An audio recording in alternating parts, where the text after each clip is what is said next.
So I'm starting some wood and some coals for a camp oven cook-up tonight, and the breeze is really assisting. I'm afraid I'm going to have to do something to stop that because my cast iron pot will be molten hot if I'm not careful. Anyway, so I've got some wood at the bottom and I've got some charcoal in the top. So,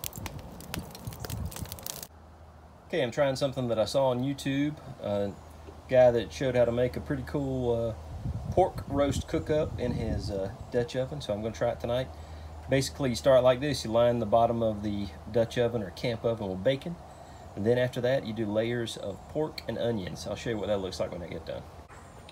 Because here it is layered in the pan or in the pot sideways, right?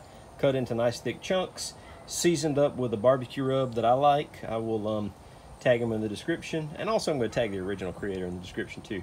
Now I'm going to put another layer of bacon across the top. Oh, I'm also going to drizzle barbecue sauce over this first, then another layer of bacon on the top, and it's going to go over coals on top of the pot too.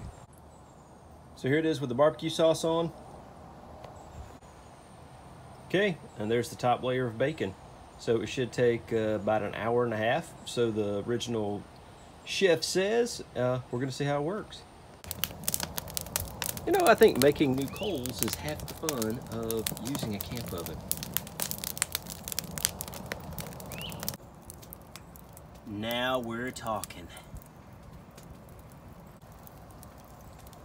When you can't get out to the woods to go camping, you just have to improvise. And do it in the Overland Rum Shack. Yes, indeed. There we go, finished product. Some of the bacon on top got burned, but that's okay. The rest of it looks delicious.